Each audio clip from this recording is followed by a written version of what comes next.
Hello, welcome everyone on the event, the Cybersecurity Day 2025. It's really nice to have you here today because today we have agenda with really interesting presentations.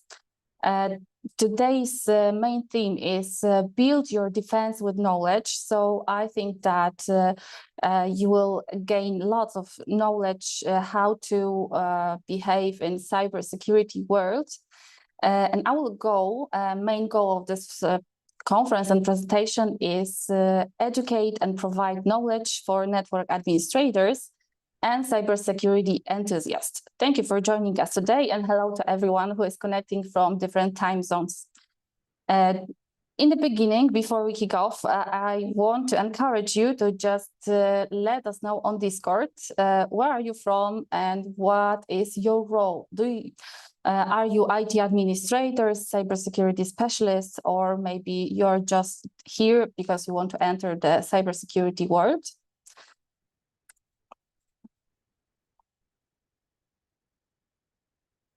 In the beginning, I want to tell something about organizer of this conference. The main organizer is Accents, is a Polish company who is on the market for over 20 years.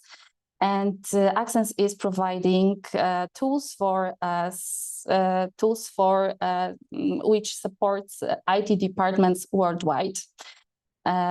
We are present in many countries and lots of customers using our IT support tools. But today isn't about the product pitch, so we will improve knowledge. It's about practice, about tool, which can improve cybersecurity. Let's go further to the most important part. Let's go to the agenda. You should receive access links to each of meetings separately, so it's necessary to switch between meetings if you want to stay with us. We want to, of course, book your whole day, but you can go to the agenda and see what is interesting today. We are starting from presentation by Thabet, Active Directory Security Management, from threat detection to effective response. Later, we will have a presentation about knowledge as the foundation of IT cybersecurity.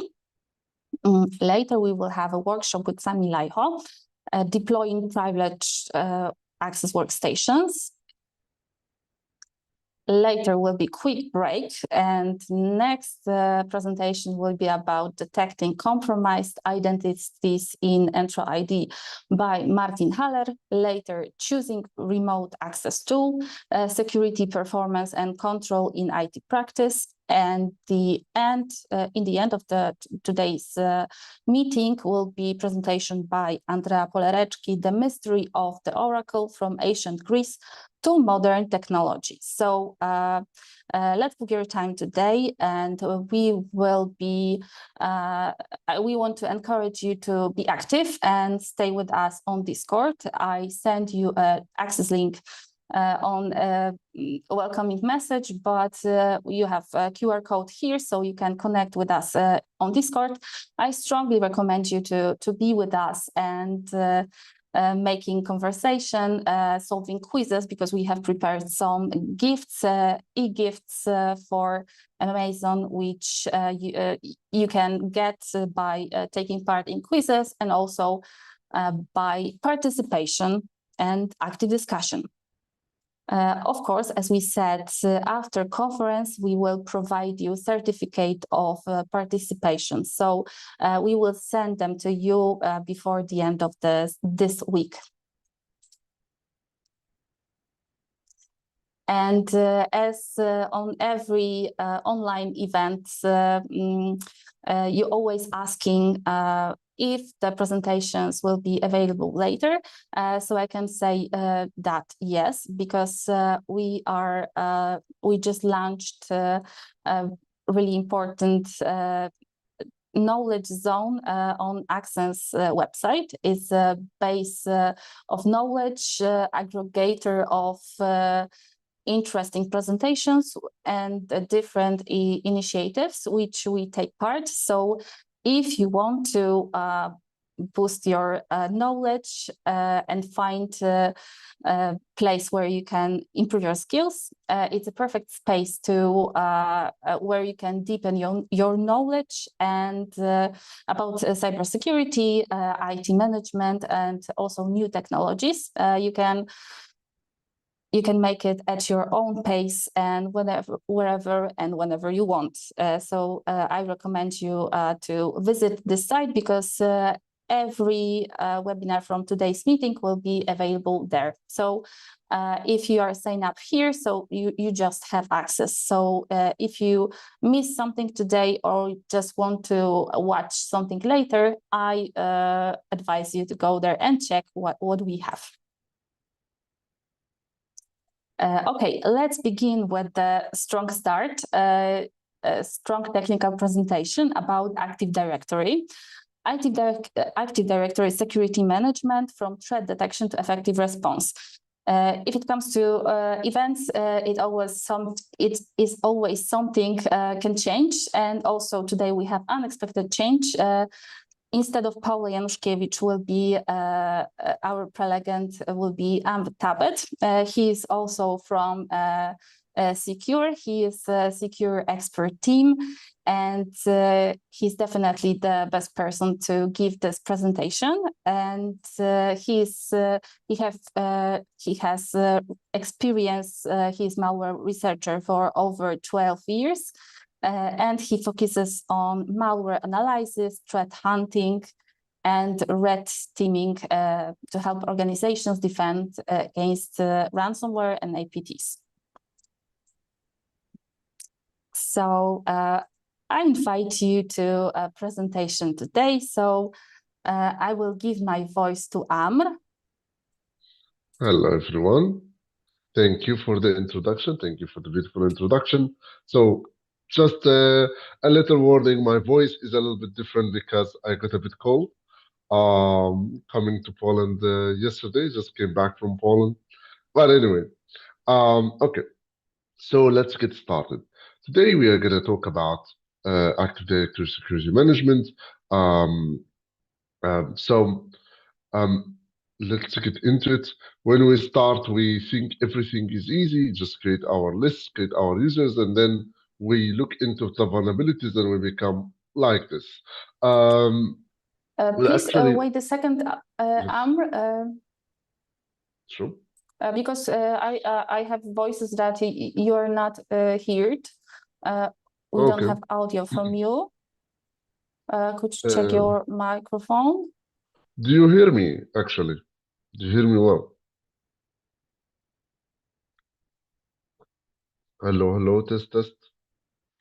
Let me try without let me try without the head. Is it better now? 1, 2, 3, 4. Test, test, test. 1, 2, 3. Yes, everything is okay right now. Thank you. Perfect. So let's continue.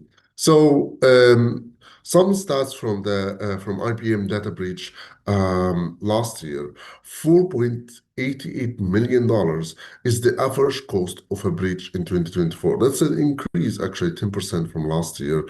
292 days, the average the attacker stays inside the company, almost 1 year. Surprisingly, a lot of companies don't have their logs for more than 3 months or 1 month sometimes. If the average is 292, at least that's the number you should have your logs retention for, not just to 1 month or 3 months. 68% of the data breach involves human error in 2024, and more than 50% of breached organizations are facing a high level of security staffing shortages, and that's a 26% increase from the prior year. We can see that since COVID, it's just generally cybersecurity keep increasing, the attacks are increasing, and the cost of each attack is increasing year after year. We are seeing that and still happening until today. And even with this 292 days, on average, there's a lot of ransomware that goes really, really fast and trying to attack the whole company super fast and take over. So this is with the type of attacks that took over in a very, very short time. So this is how dangerous that's getting currently. So by the way, guys, as you might know, if you have any questions for me, I'm having Discord open, so that's going to be our chat. Please ask questions, and I'll be answering them throughout the presentation. So let me show you one demo of how hacking is super easy today. So let's say I'm looking at a user called Hack Today inside the domain.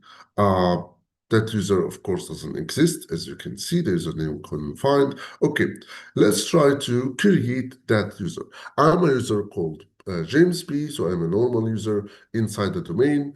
I'm just a normal user, and now I'm trying to add this hack. Hack today, of course, access denied. You cannot add a new user inside the organization. Okay, I look at Task Manager, and I see here that there are already two other users that are connected to remote desktop, administrator and Bob, and they have disconnected not in the right way, and I can probably think about, okay, can I take over one of these domains? So I can go into Task Manager, create a simple task, very, very simple task. And from there, I can choose, let's say, the script that I want to create. This script, if you check it, it's basically just simply adding a new user Hack Today with password 1 and add that domain to also not only as a user, but also to the domain admins. I have already, the administrator has disconnected. So I can use I can use the administrator, as you will see right now. Run only when this user is logged in. Let me choose the local to be the Active Directory. Click OK. Then here, write administrator. I already have him disconnected, so I know that he has logged in. He still have his session there. Check. The thing is that his credentials are still inside the memory. He's still inside LSAS. So if I click OK, and sorry, and then run. Now, let's see if that user has been created. So if I check net user hack today, it's already there. And not only this, it's already domain admins. So just because the administrator has logged into this machine with scheduled task, I was able to take over that user and able to basically create a specific create a scheduled task that runs as administrator and create a new domain admin account directly on the system. How many of the companies do actually have an attack like this? The thing here is that a lot of companies today don't really have a specific a multi-tier model where they don't allow domain admins or high privilege, high sensitive accounts from logging in to tier 2 machines like normal workstations. And with something like this, I can take over that account. It's a good practice to log out, but that's not the only thing. There are multiple things we need to do. First is that we should not use remote desktop from any a high privilege account to a lower privilege account a machine. So let's say help desk admin should not be using remote desktop. Domain admins should, of course, never use remote desktop. Only users to their own workstations, for example, or something that is something in that range. But you should not allow remote desktop to be used by help desk admins or server admins or even domain admins. This should not be, this protocol should not be used. It's not a secure protocol. It's easy to leak credentials. There's so many other options. You have WinRM remote sessions, that's encrypted, that doesn't share the credentials of the user on the other machine. It does not delegate, doesn't share a kind of a delegation type of credentials where it allows you to log in as that. So there's so many better ways. But from just this attack, we can actually detect something like this first using 4698 event for task created, scheduled task created, 4699 for scheduled task deleted, and of course the 4624, which is the successful login. And also 4648 is a login with attempt to use explicit credentials. So that's also very useful. And also the 88, which is a new process created, this could be scheduled task or partial or CMD and so on. If you do have a lot of noise in your network or in your machines, there's no whitelisting, there's nothing, this will be too noisy. If you have the user is running as administrator, has an administrative privilege, or he has the ability to install whatever software, and there's no whitelisting, anybody can install whatever he wants, you will have a big mess of this, or a lot of these type of events, especially the 4688 or Sysmon logs. You need to remove the clutter, remove the noise, and have whitelisting and have the users are a restricted user on their machines. But that is just on the Windows event logs. From the artifacts and network of indicators, we can check the task scheduler, of course, and check also the logs from task scheduler operational channel. If there's task registers, task started, all of these different things. We can check also the process parent and child. This is, you can find it in Sentinel, Windows Defender for endpoint. You can also have that from Sysmon now soon. So Sysmon will be integrated, will be an integral part of Windows 11. Will come by default, I mean. And file system, of course, we can look for a new task being dropped in C Windows task. We can look for C Windows temp for users app data. For network telemetry, we can look for SMB, of course, protocol WinRM. This is not the case here, but if the attacker will use WinRM, we can look into that. Remote procedure call endpoints, remote partial sessions, which is using WinRM, all of these different things. And of course, if there is any duplication of a process handle, access, or something like that, or the use of SE impersonate privilege by a user. So SE impersonate privilege can be abused by the system account, and also the duplicate tokens can be used by administrator. We see this attack a lot. If a user can run something as administrator, or the attacker can run something as administrator, he can look for a process that is system, steal its token, so he can run a thread or another process as system using open process and duplicate token. And then he's using SE impersonate privilege. That's a specific privilege that system does have to impersonate another user who was already logged in. So he doesn't need to steal their credentials from memory. He can just impersonate them and run something on their behalf, like how we saw in the scheduled task. Because scheduled task manager runs as part of the system, he can do the impersonation. He can impersonate the administrator and run the malware or the script, the malicious script, as we saw just now. So there are a few different login types, and you really need to know this super well, that there are a few different login types, and the ones that you're looking for are the ones that doesn't really allow you to share your credentials or delegate your credentials to another machine. So for example, you have here, for example, the number 2, which is interactive.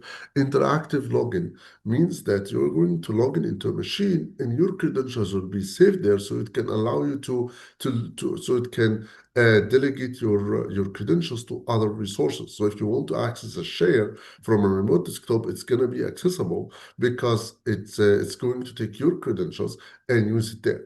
This is really, really dangerous, and you should not have this inside your organizations from any privileged account, or ever that's from help desk admin to the domain admin. They shouldn't be using that domain ever. The alternative is number 3, the network, used to access Windows resource. Network credentials basically are type of credentials where there's no delegation. You log into this machine, you have access to this machine. You cannot really use this, they cannot use your ticket or your credentials to log in somewhere else. If you need to log into a share, you need to type your username and password. The benefit of it is that your credentials are not safe there.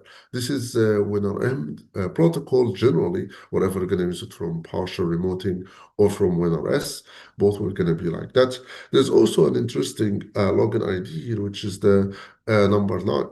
This is what's called new credentials. This is when you're using a tool like run as / network. So what happens is that you save credentials inside the memory, but you don't log in on your machine with them. You just create a session with your own original credentials, but every time you access the network, you access with the other credentials. So you have 2 credentials, one on this machine and one for any access on the network. So you can see who am I am Bob, but then you log into domain to the domain and you are the administrator, or you use remote partial remoting or WinRM, and you are logging in with administrator. Why? Because I created a new session run as / network administrator and his password. And this is what's going to happen. Why this is important? Because most of the past hash or most of the past hash attacks are using this login type 9, and you can use that in your detections. That is mainly in TLM. I would advise you to not have NTLM still enabled. We're going to talk about that in a minute, but that is just one advice I have for you. Okay, and also, of course, you can use this KQL query to check for scheduled task creation with the event 4698, as we mentioned previously, and basically parse all the additional fields for task name, task XML, and show this data. All right, so what we're gonna do now for the remaining of the session, I'm gonna give you 4 different scenarios of attacks and how we can prevent them. Actually, there will be one bonus as well. So let's start from the beginning. How does it start? How most of the attacks start? Well, not most of the attacks, but many attacks start. They start with password spraying. You probably heard about password spraying a lot, and we're gonna show a very simple demo on how password spray can happen.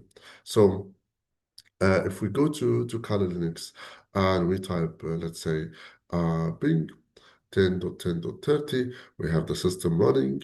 Okay, let's let's see our user list. This is the users that we are going to attack. We're going to use crowbar. It will use the RDP protocol, and it's going to try one password for all of these users. And you can see here, 2 users has fallen into that administrator and Bob, poor Bob. And now we have compromised this user. By the way, guys, I can only see your questions inside the Active Directory security, or your comments inside the Active Directory security inside the inside the Discord.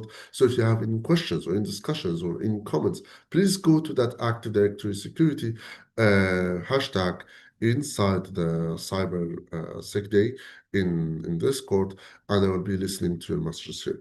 So anyway, so this is basically just a simple pass the hash attack. We're able to compromise 2 accounts and then get their credentials. This is the this attack, as you know, pass the hash attack. We don't try so many passwords, so all the users are logged out to try one password for so many users, and there will be users who are gonna fall. That's for sure. But you can detect that from multiple ways. You can detect that by looking for event ID 4625 and look for multiple failed attempts on multiple accounts from the exact same IP. This is the thing that you're trying to look for. Also, look for EDR2 or which is interactive, 3 which is network, or 10 that's remote interactive, most of the login types. Look for bad passwords. You're going to be able to see that one specific IP is logging into multiple, is failing to log into multiple users at the same, like just few seconds from each other, or you will see that across the time. It shouldn't be one IP trying to log into multiple users under multiple users' accounts. So this is something you can flag and you can block that IP later on. Also, you can see accounts lockouts with 4740. This one is account is logged out, and you will get a call about it. You will know. And also you can see successful logins, and this is you should really monitor. When you see this, look for that with the same IP. Is there any successful logins with that guy who's trying multiple accounts? If you see 4624, this account needs to be reset. There needs to be an instant response process that's happened. And you can also do the same with from PowerShell, get an event with the log name security and the same ID, the error ID, and then you can get all of the different events and basically look who is the user who's performing this attack and so on. Any question, guys?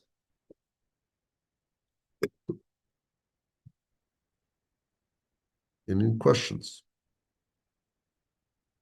Don't forget you can type your questions in the Active Directory security. I would love to hear your questions or any comments or anything from you. Okay. So threat hunting, some pointers. Type 2 is interactive. This for suspicious admin login. Type 3 is network key for SNB, BSEC, WMI, of course. New credentials that's for run as and pass the hash, pass the ticket attacks.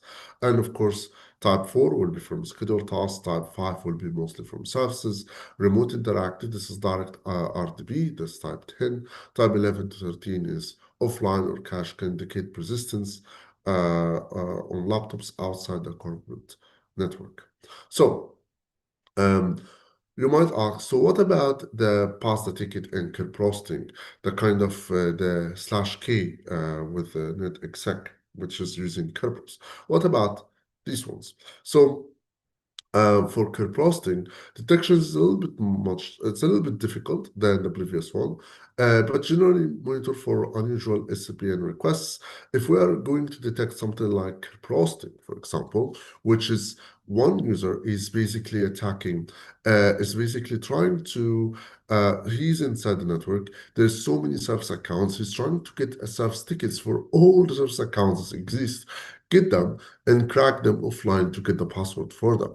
This is something very, very suspicious. And what you're gonna see is that one user is doing an like a service ticket request to so many different services that he has nothing to do with. So you're going to see the event 4769 to detect a larger scale or a number or abnormal service ticket requests or SPN requests from unusual accounts, that normal accounts like normal user user account or employee account, and also analyzes ticket activity, detected these anomalies in the requests, such as requests for high privilege service accounts, and as you might imagine there's going to be a lot of services, high privilege services, a lot of service tickets, even for services he doesn't have access to. So why he's trying to access them, and mostly in a very short time as well. And then you can take that as a possibility that these accounts have been compromised. And then later you're going to see that service has been logged in with the same IP. So you can see, or there's unusual activities with one of these accounts. So you need to really look into these accounts later. And the mitigation, first enforce, of course, strong passwords, long, complex passwords, do a password rotation, regulate the accounts. Also, zero trust policy, or basically hardening the service accounts. Do not assign domain admin or any high privilege roles to service accounts unless absolutely necessary. We're gonna have a presentation about Oracle, and Oracle is always a nightmare for the admins. So they put like, okay, it's a nightmare every time, it needs different things. Let me put it as a domain admin. And then once it gets compromised or the service account gets compromised, it's a full compromise of the whole domain. So make sure that you really know, you really harden the service accounts and just make them for the privileges actually needed. And very important, use group managed service accounts. Group managed service accounts automatically manage strong passwords and rotate passwords for services. So make sure that you're using something like this. And it will create random passwords, very long passwords. It's going to rotate them. And there is a specific way you can access these service accounts, credentials if you want to. So it is much more secure than having them to be Kerberos. Enable ES encryption for Kerberos. There's no need to still have the RC4 encryption. That will increase the difficulty of cracking tickets because you're going to have to try to assume this ES encrypted password, and it's going to be much harder for them. Monitor and alert. That's also important, as we said, with all the different event IDs we have mentioned. Have a strong SIM, have log retention for at least 8 months to 1 year. If there's a tax takes 292 days, and I don't want to do the calculation, how many months is that? You need to have um, basically at least 9 months or 10 months security, 10 months basically your logs retention to be able to see that attack from the beginning till the end. Monitor for this security events. Have Sysmon installed as well for other type of events. It's not going to be the Active Directory, but it's going to be what process running, task schedulers, and so on. And also Microsoft Defender for Identity or any alternative software. Anyway, so that is basically, you can enable Kerberos ES for service accounts just by selecting them here. You can go to the accounts and then you can check this account supports yes, this account supports yes, and remove the one for using DS encryption. So yeah, and of course, and continue with that. And also enable it on trust. So you can say that for this admin trust, others the other domain supports Kerberos ES encryption. So you allow that for the type of trust on the first to enforce also the ES on trust.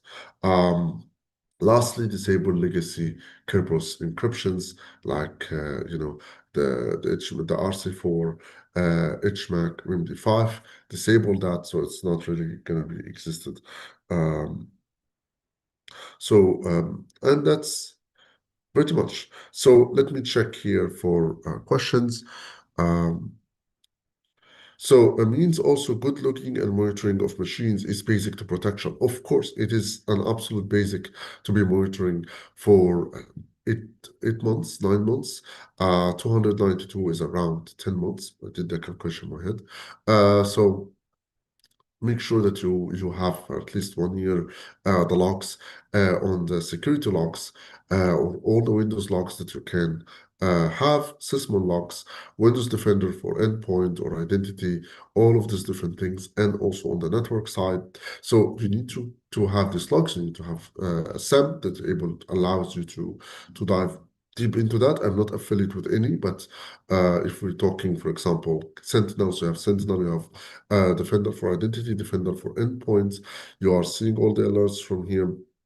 We are also having Sysmon as well, and the security logs from all the machines, including the domain controller. All of these are being locked inside the SIM, and you are monitoring for them for at least a year. It's still about using services proven not secure enough, not logging or not reading logs and assigning privilege because it is comfort not to stick with the strict rules. It's still about using services proven not secure enough, not logging or not reading logs on the assigned privilege because it's comfort. Yeah, a lot of people do, the administrators are not security aware as you are, so they might do things that is easier for them without really thinking about how that could implicate security. They want to finish their task. Your task is securing the organization. Their task is to make everything works. Their task is availability. Your task is integrity and confidentiality. So you will be the one who's talking about it. They wouldn't care as much. Is ES 128 bits still safe? Yeah, for most of users. Maybe don't try it in the PKI, in the root or the enterprise CA, but for normal credential logging, yes. Um, and also it allows with compatibility. It's still safe. It's not easily breakable. But at the same time, as we say, it goes the up you got, the harder it gets. So let's say for something like PKI, for example, you can increase that for the PKI certificates, especially on the enterprise. Um, ES 128 still also with compatibility. It's still compatible with most of Windows, so it's all good. So I would still recommend using it on normal workstations, but with the PKI, for example, with the Enterprise CA and the root certificate, this is going to be a different topic. So that's thank you guys for your questions, and let's continue. So the second scenario is the the legacy of configuration or misconfiguration on the PKI. Speaking of the PKI, speaking of the devil. So certificate servers are often misconfigured. A lot of companies do put all their chips into the Active Directory itself, the Kerberos protocol, the single sign-on, the EDFS, all of these things. But there is very little knowledge and investment into understanding the security of the PKI infrastructure or the DECS. So we can see, and we have seen that a lot, we can see a lot of attacks on the Active Directory, on the PKI. There's vulnerabilities that are super easy to use and to compromise directly from inside the PKI. Because a lot of companies don't really understand what they should be doing to secure the Active Directory. What are the weak points? What are mostly the vulnerabilities are there? And we see like very trivial vulnerabilities in big organizations, sometimes paying banks with this type of vulnerabilities. So we're going to talk about them for a minute.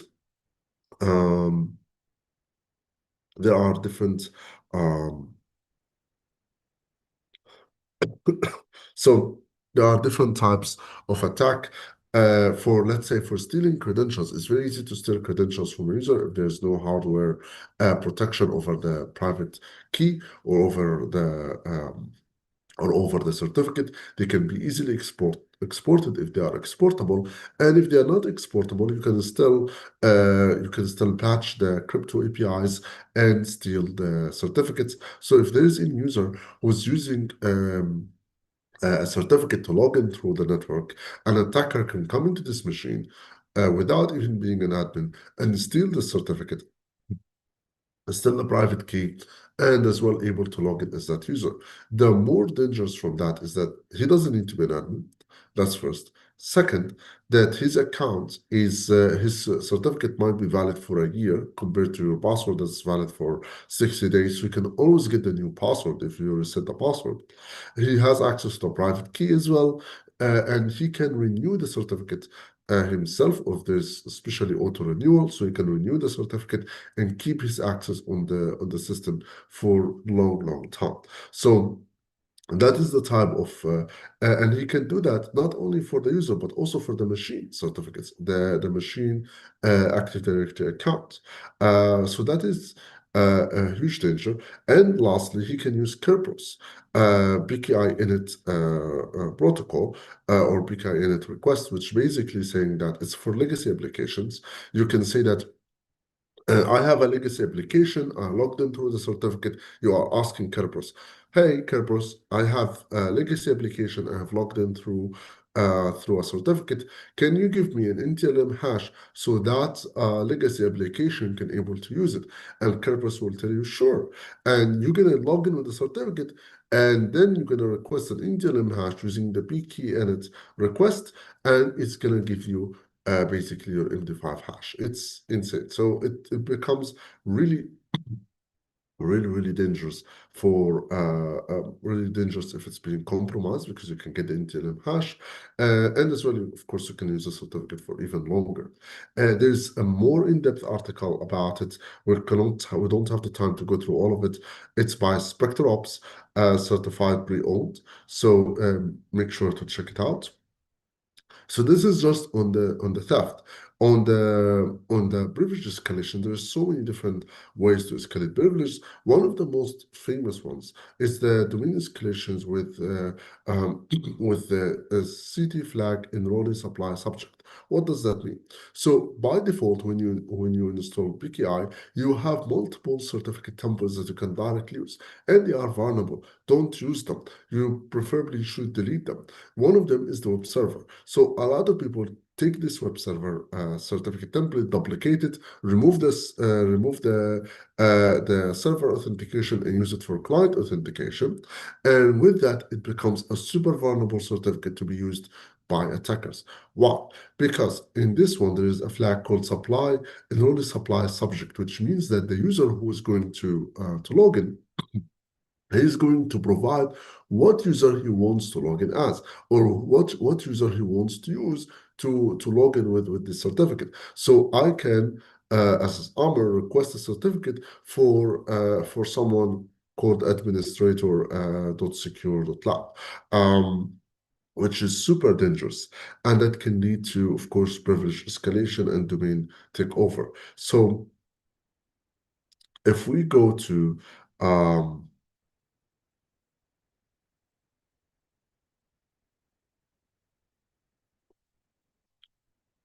if we go here to CMD, run as administrator, and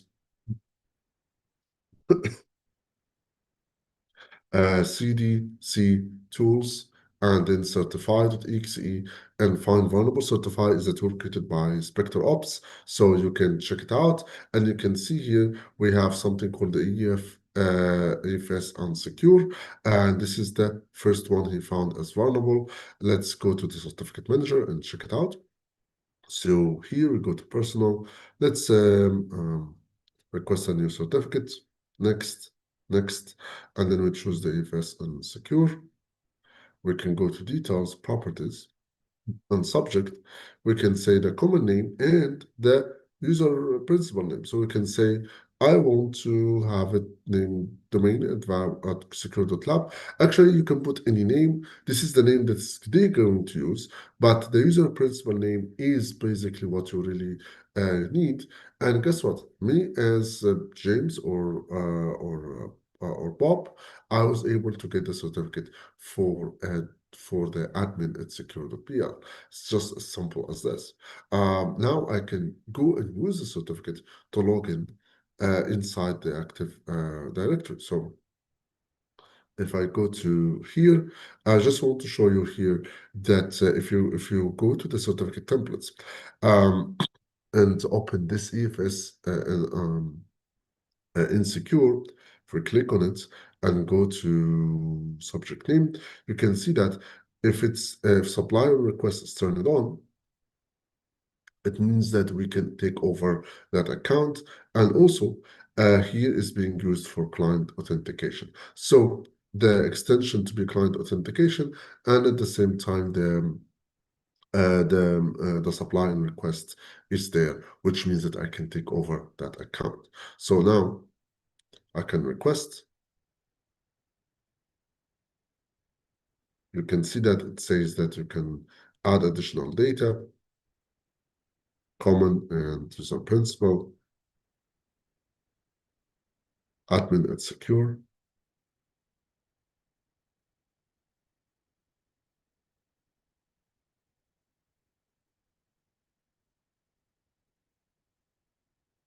Now I have the new certificate. The first one was issued to Bob at secure.pl, despite that he was an admin. Second one, despite he requested to be an admin, but the second one was to admin at secure.pl. Now, if I try to go to DC01, I will still get access denied. But if I use Kaiko, I can take that certificate and I can request from this certificate the user hash, the NTLM hash using the B key in it. So I have a certificate. I couldn't really log in with it directly, but I took it, went to Kerberos, requested with B key in it the NTLM hash, and I got now the NTLM hash, and I can simply just log in with it as a normal pass the ticket or pass the hash attack. As you can see here, I did pass the ticket. Now I have this ticket inside. If I open CMD and run key list, and you can see here, um, I have the admin with the Kelby TGT. I have his TGT account, and now I can log into the DC01 and do whatever I like. Now I'm gonna log in with bsexec. bsexec, and then this is a one secure dash sim.exe accept. bsexec always creates a service on the destination. This is one of the ways you can detect it actually. If you do have Defender for endpoint or security logs or even assessment logs, you'll be able to detect the creation of a service, as you can see up here. Once the stuff started, you have a full control over the domain. Now you can do whatever you want. And who am I / all, you can see that I am actually the domain admin. So be careful from supply on the request. It is very, very dangerous, as we said up here. This first escalation, and we actually saw an attack just like that with an actual admin within inside the bank actually. So it's very, very dangerous. Any question for you guys? And Wiser Cool always says, Wiser could always say, remove the certificate web enrollment website. Also, the enrollment website is super old. It's using Visual Basic 6 with the old IS 6, I guess, or something like that. It is vulnerable to NTLM relay attacks and is vulnerable to so many attacks and not really that useful.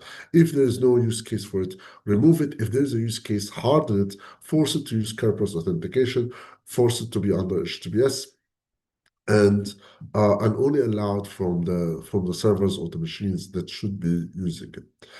Scenario number 3. And scenario number 3 is about NTLM. We're going to see how NTLM can be used for something like for something like NTLM relay attacks, where we can steal credentials or access other systems. So let's take a look. We have here the network security. As you can see here, the NTLM is disabled. Sorry, the restrict NTLM is disabled, so NTLM is enabled by default in the organization. Great. We are going to use a tool called Responder.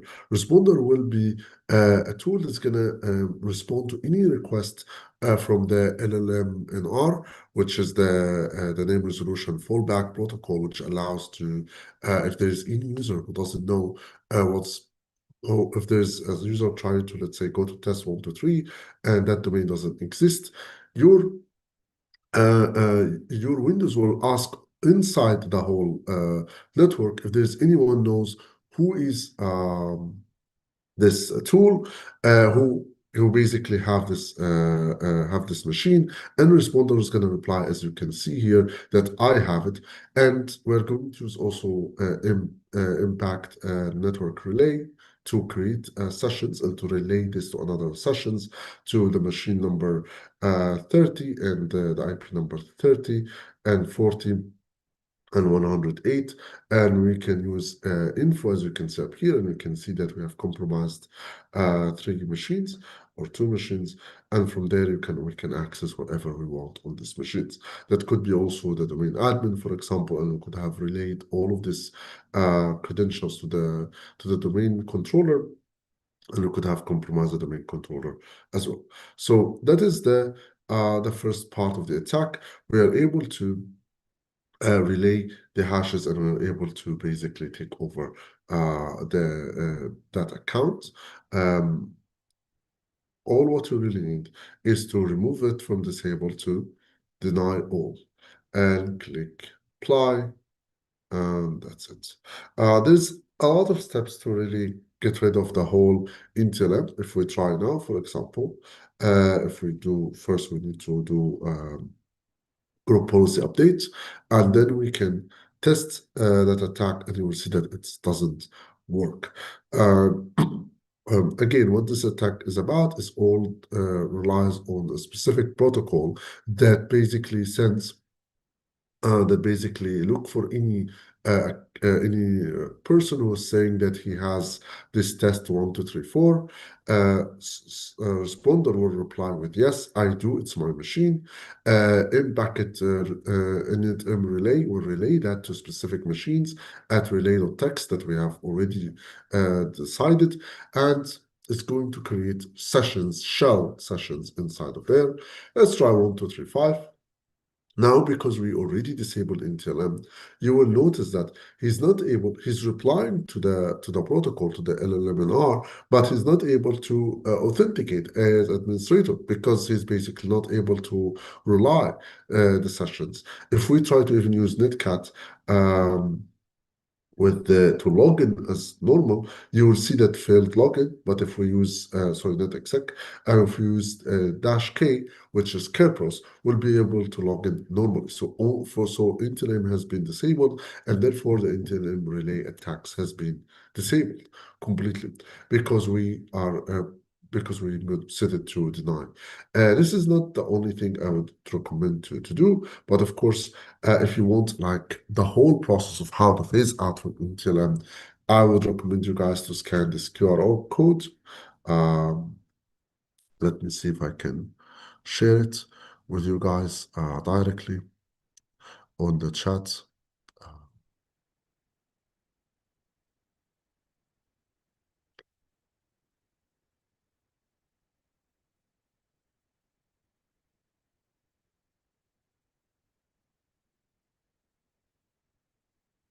Let me check if I can get the link directly from here.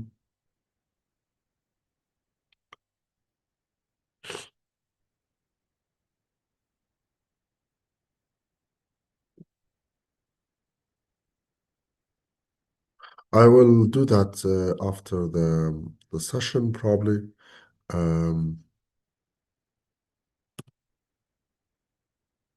Or here we are.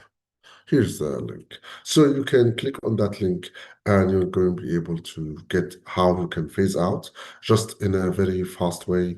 You need to disable Intel M version 1, of course, block outgoing Intel M on DC, running Intel M secrets because it's already inside the machine, so it resets the passwords and all of that. Say goodbye to SNP version 1. That's super old. It's super duper old, and it does have a lot of vulnerabilities, including Eternal Blue. It's eternal if you keep it on. Uh, Apply the signing, digital signing for SMB server and client, and also apply SMB encryption for the server through the UI and from the client, enforce it as well. Here you can see get SMB configuration, get SMB server configuration, and you can see encrypt data equal true. And do the same with the client, and you can check the configuration again, and it's also you're gonna see require encryption equal true. So also disable the automatic detect intranet network. Just you set it yourself. Don't allow to discover because the computer trusts too much and sends his credentials everywhere. So do that. Disable the name resolution fallback option. It's not needed. Just disable it completely. There's no need for it, and it does lead to basically a lot of people will trust too much the computers around, and the attacker can basically say, "I am the machine you want to search for," and he will try to log into your machine. So disable that. The LDAP server signing as well. You need to enable the LDAP server signing, bind the channel to the LDAP S or LDAP over SSL.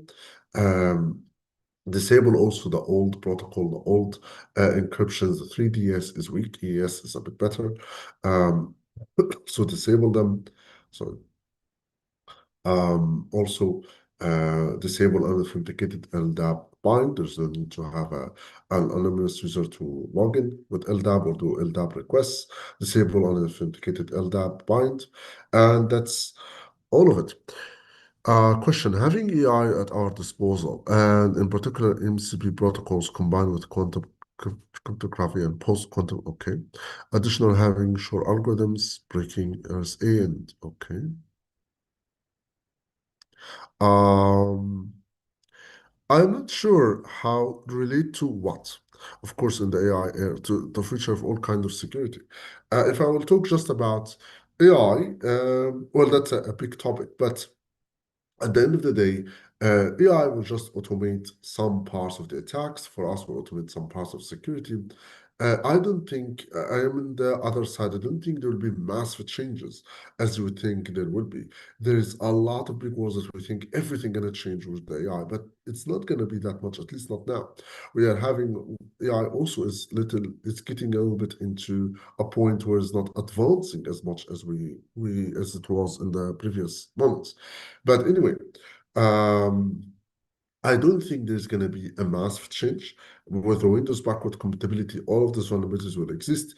We might have an AI on Bing Castle that can do um, a lot of things. Encryptions might be easily broken at some point, and then we're going to have to have more advanced encryptions very fast to implement them, and it's going to go into a loop like this. I don't think that there's going to be a time where everybody is vulnerable and we are panicking, running around. Um, Anyway, I need to go fast because we have one last topic, which is for you lateral movement, and I want to show you the demo first. This is a very interesting demo, so let's get into it. So if we go to Windows PowerShell, and we are Bob, and we can write down who am I and Bob,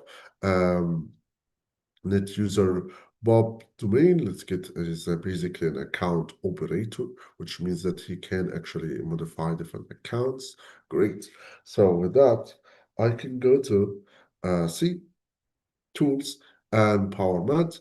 And with that, I can import the module. PowerMat allows me to create machines and other stuff. It's Power Machine AD. New machine account, which is new Active Directory machine account.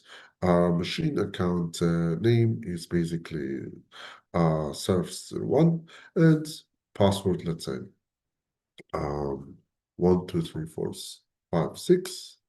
Secure string, of course, and then 1, 2, 4, 5, 6, and as plain text, and of course force, and that's it. We create a new account and verbose. Let's run. The account has been created. Great. Now we can use Git AD computer to check this account. It exists. Amazing. Now we can use a tool, an attack called resource-based constraint delegation on the DC1. We are going to set DC1 to allow to be delegated to account, allow Surf01 to delegate to the DC. So with this, you are allowing the Surf01 to log in with any user to the DC. This is basically the resource-based constraint delegation. So now we can look into this Git AD computer with this property principals allowed to delegate to, and you can see here Surf01 is allowed to delegate to the domain controller. This is a super dangerous attack with just permissions to access the DC and have the ability to create your own machine. I can now have a full control over the domain controller. Look at that. I can basically say, okay, I want to create, I want to log in as this service. I want to hash and log in with this service, or get the session hash. Basically, replace hash will create the hash, and now I can go to DC01. I'm not allowed, but I'm gonna use the service account to with the S4U, which is responsible for constraint delegation, resource-based constraint delegation, or any constraint delegation, and I'm going to log in with the service 01. I want to create using the S4U session to impersonate a user administrator, and on the machine or on the service DC01, and I'm gonna get a service ticket with that user, this administrator user, without having his credentials. I'm gonna get a service account to allow me to log in to the DC01 as that user. So now I'm able to use that service account to log into the DC and have full control over it. And I can even run bsexec, and now I'm the admin or even the system on DC01. What had happened here? I was able to create an account and basically just use S4U to impersonate an administrator, get a DGS ticket for that user on the DC01, and take over the whole DC01. And now, as you can see, I'm the administrator on the DC01. So how we can protect against something like this? We need to first, users should never create an account, machine account code equals 0, fix the ACLs on DC objects. No one except admins should have the right access to the DC. All privileged accounts are sensitive and not allowed for delegation or protected accounts. You should enable protected accounts. No delegation or trust for delegation allowed in DC, and block an alert for the remote for the resource-based constraint delegation 5136. That is the main delegation. This is the main protections for now. I think that is where is the time I can stop, because we're already over the time. Any questions, you guys, before I move on?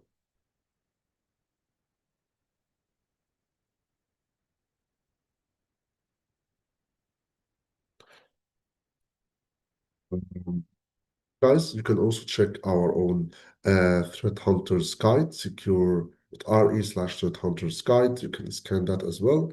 I'm gonna share that on the screen. Once you let me share the link, and please ask your questions. I would love to hear them.